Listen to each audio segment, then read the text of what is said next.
Are the recent Lightroom Classic updates actually useful for wildlife photographers, or should we skip them?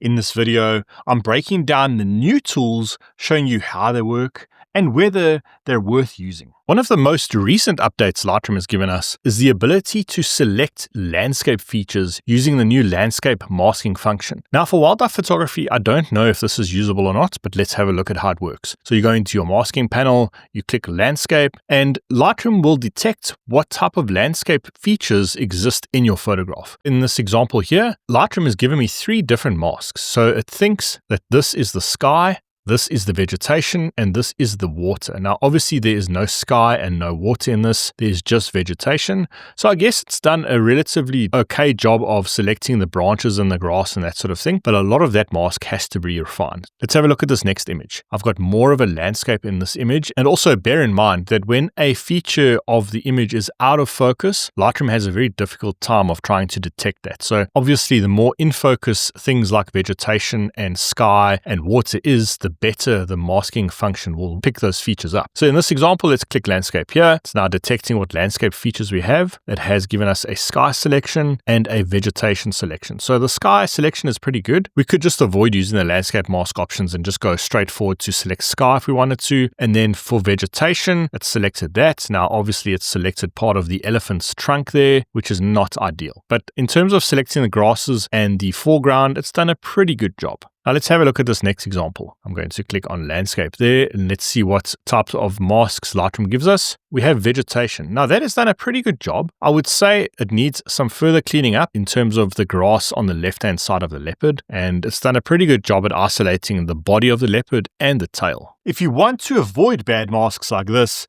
and ensure your photos look their best, click the first link in the description to join my Lightroom course. I'll guide you step by step in perfecting your masks with an entire chapter dedicated to mastering them.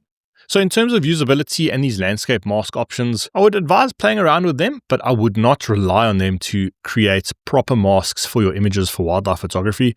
If you are doing some landscape images, then by all means try it out, but don't rely on these masks alone. Now the next feature Lightroom has given us in the past is adaptive color profile. So you can find that in your profile here. So generally speaking, I use Adobe Standard as my initial profile, but you also now have the option to use adaptive color and adaptive black and white. Now these are 2 different profiles that adapt to each specific image. Now I've played around with these quite a lot and they do work pretty well. They do apply quite a good adjustments to the images, but I'm skeptical on whether I trust them or not, and I will show you why shortly. But let's try and use adaptive color for this image. You can see there it's raised up the exposure, it's kept the highlights in check on the tusks there, and I think this is a pretty good starting point. Now Lightroom does not change any sliders when it uses this adaptive color profile. It merely changes the interpretation of the raw information. Remember, a raw file is not an actual image. It's pure data that needs to be interpreted by the software you are using. So the image you see on screen is the interpreted information. Lightroom renders normal profiles in a preset way, whereas adaptive color profiles are rendered by applying a context-aware interpretation based on various characteristics present within the image.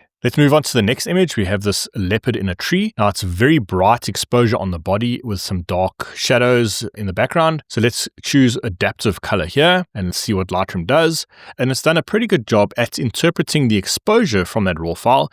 It's kept the night sky in the background quite dark, and it's also dropped down the brightness on the leopard, which does quite a good job at keeping those highlights in check.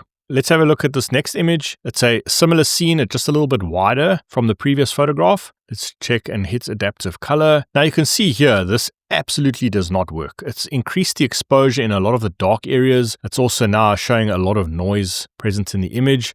We're also overexposing some parts of the leopard. So in this case, adaptive color for me does not work. Let's go on to this final image here. And this is where I've noticed quite a problem with this adaptive color profile. Now we are starting out with an image that is extremely high contrast. There are details clipped in the shadows and details clipped in and the highlights. But now when I choose adaptive color, you can see it's added some really strange artifacts to the image. There's a whole bunch of banding effects. Now when you zoom in, you can actually see these. So Lightroom is mapping all of those tones differently along that very extreme edge there, and you're getting this banding effect. So in this case, adaptive color does not work.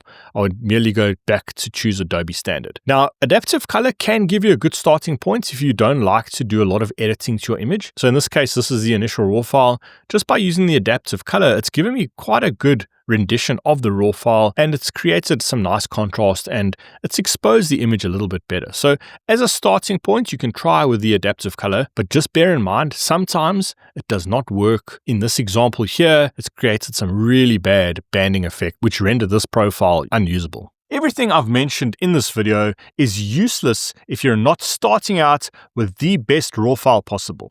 There is a first key step to editing that most photographers skip, which I'll walk through in this video here.